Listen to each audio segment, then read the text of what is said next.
안녕하세요. 오디오 평론가 김편입니다. 여기는 하이파이 클럽 시청실인데요. 오늘은 포노 스테이지, 그러니까 포노 앰프, 그 중에서도 MC 카트리지 신호가 들어왔을 때 어떻게 처리를 하는가, 어떻게 증폭을 하는가, 이 문제에 대해서 한번 이야기를 좀 나눠보고요. 그리고 나서 본격 기기 청음 리뷰를 시작하도록 하겠습니다.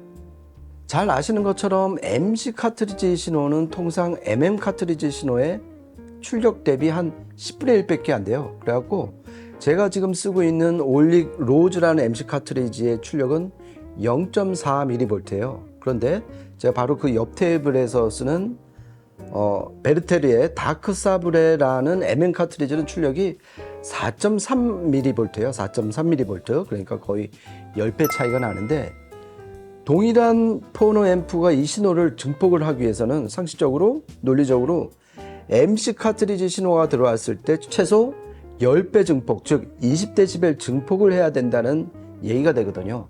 그래야지 10배 증폭한 신호를 MM 증폭단으로 건너주면은 통상 합쳐서 60dB이라는 MC 증폭이 끝나게 되거든요. 그래야지 음악을 들을 수 있는 최소한의 출력을 확보해서 다음에 프리앰프로 넘겨준다. 이게 전체적인 메커니즘이 완성이 되거든요.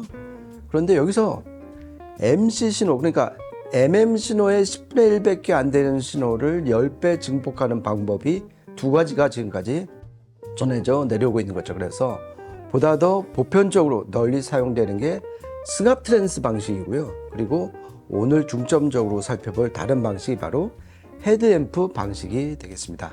이 승합 트랜스 방식은 말 그대로 전압을 올리는 트랜스포머를 투입을 했다 이 말이에요. 그래서 첫 번째 건선을 한 바퀴를 감고 2차 건선, 그러니까 둘은 물리적으로 떨어져 있는 거예요. 그러니까 접촉이 안 됐는데 이거를 10번을 감으면 10배 증폭이 되는 거예요. 이거를 데시벨로 표기를 하면 20dB 증폭이 되는 건데, 그러니까 물리적으로 떨어져 있으니까 노이즈는 정확히 차단시키고 승합, 전압만 10배 증폭이 되니까 참으로 효율이 좋고 작은 크기로 만들 수 있는 여러 장점이 생기는 거죠. 그런데 이 승합 트랜스의 문제가 뭐냐면은 고주파수나, 즉 고음이나 저주파수, 저음일 때 왜곡이 생긴다는 거예요. 그러니까 손실, 에너지 손실이 생긴다.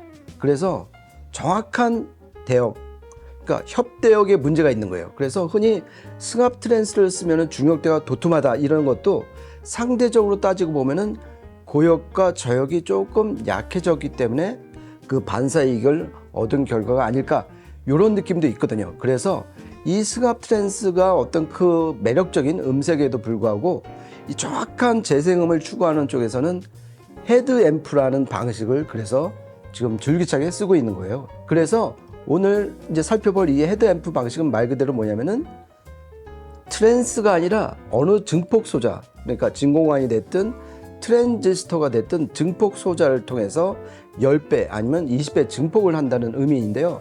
이렇게 되면은 증폭 소자 설계를 잘 하면 할수록 정확한 소리를 낼 수가 있는 장점이 생기는 거죠. 하지만 문제는 뭐냐면은 워낙 작은 신호를 증폭을 하기 때문에 거기에 만약에 노이즈가 끼어들면 그 노이즈까지 확대 증폭이 된다는 거예요. 그래서 이 헤드 앰프의 가장 큰 위기 관리가 노이즈 관리를 철저히 해야 된다. 그런데 워낙 미세한 신호를 증폭을 하다 보니까 이게 지금 어려워서 승합 트랜스에 비해서 보급은 덜 됐다. 이렇게 보시면 될 것 같아요. 끝으로 왜 헤드 앰프, 왜 머리라는 말을 붙였냐면은 포노 스테이지, 즉 MM 포노단 앞에 온다, 머리에 온다 그래갖고 헤드 앰프고요. 그래서 또 요즘엔 자주 안 쓰는 말인데 프리앰프 앞에 온다 그래갖고 프리앰프라고 하는 경우도 있다. 요거 참고로 알아두시면 좋을 것 같습니다. 예, 지금까지 이 헤드 앰프, 승합 트랜스, 포노 앰프, MC 카트리지 증폭 문제 이렇게 장황하게 말씀드린 이유가 바로 오늘 살펴볼 포노 앰프가 이 MC 카트리지 증폭 방식으로 헤드 앰프를 썼기 때문에 제가 좀 장황하게 말씀을 드렸는데요. 지금 제 오른쪽 옆에 있는 이 조그만 알루미늄 셰시 안에 담긴 이 포노 앰프가 바로 오늘 살펴볼 주인공입니다. 일단 제작사는요, 국내 제작사예요. 참 사운드라는 곳이고 모델명은 CS1110이라는 제품이고요. 오늘 아침에 마침 이 참사운드에 박진수 사장님하고 통화를 했는데 닉네임이 뭐냐, 그러니까 CS1110 하면 약간 좀 잘 안다고 하잖아요. 미니맥스라는 닉네임을 붙였는데 말 그대로 작은 덩치지만 정말 크고 괜찮은 소리를 낸다 그래서 미니맥스라는 닉네임을 만들어 놨는데, 그 박진수 사장님 얘기가 얘가 좀 국내에서 좀 인기가 높아져 갖고 CS1110 대신에 미니맥스라는 닉네임으로 좀 불려지는 날이 왔으면 좋겠다, 그런 말씀을 하시더라고요. 그리고 나서 이제 이 제품에 대해서 좀 더 차근차근 좀 안으로 들어가 보니까 포노 앰프를 만드신 분이 전자공학 박사 출신이에요. 그리고 전파연구소에서 상당히 오랫동안 경력을 쌓으신 분인데요. 장대근 박사님이 지금까지 한 100여 종의 앰프 기기를 만들었는데 이 포노 앰프 CS1110만큼은 자기가 만든 역대급 결과물이다, 요 점을 되게 강조를 하셨어요. 그래서 제가 봤을 때 이 포노 앰프의 가장 큰 특징은 MC 카트리지 신호가 들어왔을 때 승합 트랜스가 아니라 헤드 앰프 방식으로 증폭을 한다. 그리고 MM 설계는 역시 진공관이 아니라 트랜지스터를 통해서 증폭을 한다. 그리고 좀 이따 말씀드리겠지만은 MC 신호는 10배 증폭, 그리고 MM 신호는 100배 증폭을 하는 포노 앰프다. 그리고 기본적으로 리아 커브에만 대응을 한다. 이렇게 한 3가지 정도로 요약이 될 수 있을 것 같아요. 그리고 이 스펙, 공개적으로 이제 알려진 스펙에는 헤드 앰프를 어떻게 설계를 했고 어떤 증폭 소자를 썼는지는 공개가 안 되는데, 제가 그 박진수 사장님한테 여쭤보니까 게르마늄 트랜지스터를 쓴다고 그러시더라고요. 잘 아시겠지만은 요즘 대세는 실리콘 트랜지스터잖아요. 하지만은 이 게르마늄 트랜지스터는 좀 더 50년대 초반에 많이 쓰던 그런 트랜지스터를 제가 봤을 때는 진공관 음색을 좀 더 높이기 위해서 게르마늄 트랜지스터를 쓴 게 아닌가, 이런 식으로 제가 한번 짐작은 해봤습니다. 지금까지 살펴본 거는 이 CS1110의 어떤 전체적인 설계 뭐 이런 거였고요. 다음에는 스펙, 정확히 스펙이 어떻게 되는지 좀 자세하게 말씀드리겠습니다. 네, 이제 외관하고 이제 전면, 후면 인터페이스, 그리고 스펙에 대해서 좀 살펴볼 텐데요. 일단 이 되게 아담한 사이즈의 TR 포노 앰프예요.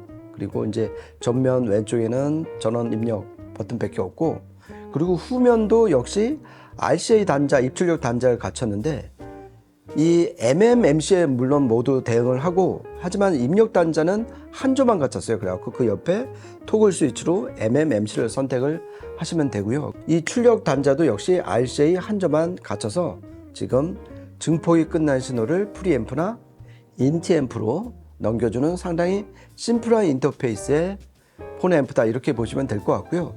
그리고 이 가격대에선 참 드물게 통알루미늄을 절삭해서 안에 내용물을 파고 설계를 한 건데, 이 디자인은 아까 제가 말씀드린 참사운드의 박진수 사장님이 원래 산업 디자인 전문가세요. 그래서 이 통알루미늄을 정교하게 절삭을 해서 어떤 진동 관리라든지 열 관리를 위해서 통알루미늄 절삭의 내용물을 담았다. 이거는 하나 이 제품의 어떤 장점이 되지 않을까, 그런 생각을 해봤습니다. 이제 좀 본격적으로 스펙을 말씀을 드릴 텐데요. 일단 기본적으로 이 CS1110 이 포노 앰프는 MMMC에 모두 대응을 하는데, MC는 먼저 20dB, 즉 10배를 증폭을 한 다음에 안에 들어간 TR-MM 포노단으로 넘겨주는 구조예요. 그래서 MC에서 20dB, MM에서 40dB 증폭을 해갖고 결과적으로 MC 신호가 들어오면 총 60dB, 즉 1000배 증폭이 되는 포노 앰프다, 이렇게 보시면 될 것 같고요. 그리고 포노 앰프 따져볼 때 상당히 좀 구체적으로 한 2-3가지를 반드시 짚고 넘어가야 되는데, MC 카트리지 경우에는 과연 어떤 임피던스, 어떤 출력의 카트리지까지 대응을 할 수 있는가, 이게 항상 관건이 되는데, 이 CS1110 같은 경우 MC 카트리지의 출력 같은 경우는 0.1mV에서 0.9mV, 그러니까 제가 지금 쓰고 있는 MC 카트리지도 0.4mV거든요. 그러니까 딱 중간 정도인데, 그러니까 상당히 넓은 범위의 출력을 가진 MC 카트리지를 쓸 수 있다. 이렇게 말씀드릴 수 있을 것 같고요. 그리고 임피던스는 그러니까 참 사운드에서 공식적으로 밝힌 거는 9옴에서 100옴까지예요. 9옴에서 100옴. 그러니까 지금 제가 쓰고 있는 MC 카트리지는 내부 임피던스가 9옴인데 보통 이 임피던스 매칭은 곱하기 열을 하니까 만약에 이 포노 앰프에서 만약에 그 부하 임피던스 즉 입력 임피던스를 조절을 가능을 했다면은 한 100옴 정도 90옴에서 100옴 정도 넣으시면 되는데 근데 조금 아쉽게도 이 스펙에서 이 포노 앰프가 입력 임피던스 MC 카트리지를 연결할 때 입력 임피던스가 얼마인지를 공개를 안 했어요. 그러니까 오픈을 안 했는데 제가 봤을 때는 한 100옴에서 200옴 사이에 두루 커버할 수 있는 적정한 입력 임피던스를 설정을 한 게 아닌가 이런 좀 짐작을 해봤고요. 그리고 MM 카트리지는 시중에 나와 있는 거의 모든 출력의 MM 카트리지에 다 대응을 한다. 특이한 게 이 MM 카트리지는 보통 47kΩ으로 입력 임피던스가 설정이 된 게 대부분인데 얘는 상당히 높아요. 210kΩ. 그러니까 상당히 높은 그 입력 임피던스를 통해서 MM 카트리지에서 보다 더 에너지를 더 많이 갖고 오는 설계다. 하이파이 클럽 시청실 오기 전에 제 시청실에서 베르테르 MM 카트리지로 여러 음악을 들어봤는데 확실히 제가 원래 쓰는 진공관 포노 앰프 MM단보다 훨씬 좀 우렁차고 에너지가 넘치는 좀 파워풀한 소리를 들려줬다. 이렇게 좀 참고로 말씀드리고 싶습니다. 그리고 끝으로 이 스펙에서 좀 개인적으로 좀 눈길을 끄는 거는 이 제작사에서 공개한 주파수 이득 특성이라는 그 그래프예요. 그러니까 보통 이제 40Hz에서 20kHz 구간에서 그 편차가 얼마나 되는가를 보여주는데 MC 같은 경우는 그야말로 0dB이에요. 그러니까 거의 편차 없이 플랫하게 그것도 좌우 채널이 거의 겹쳐 있는 것처럼 그러니까 스테레오 이미지 구성에서는 정말 완벽한 조건을 갖고 있다. 그리고 가청 영역대에서는 그러니까 거의 편차 없이 주파수에 상관없이 증폭을 한다. 이렇게 보실 수 있을 것 같고요. 그리고 MM 카트리지 경우에는 플러스 마이너스 1dB 기준의 정말 작은 편차를 보이는 그런 스펙을 갖고 있다. 요거 아마 이제 그 지금 사진으로 그 그래프가 나갈 텐데요. 좀 자세하게 보시면은 도움이 될 것 같습니다. 네, 지금까지 이 국내 제작사인데요. 참사운드의 포노앰프, 신형 포노앰프인데요. CS1110 닉네임 미니맥스 포노앰프의 어떤 설계라든지 스펙 그리고 왜 헤드앰프를 쓴 이유가 뭔지 그리고 승합 트랜스 대비 이점은 뭔지 좀 간략하게 살펴봤고요. 2부에서는 요 뒤에 보이는 이 기기들로 실질적으로 이 CS1110이 MC 입력이었을 때 어떤 소리를 들려주는지 제가 갖고 온 LP를 좀 계속해서 들어보며 한번 그 퍼포먼스를 평가해보는 시간을 갖도록 하겠습니다. 지금까지 오디오 평론가 김편이었습니다. 고맙습니다.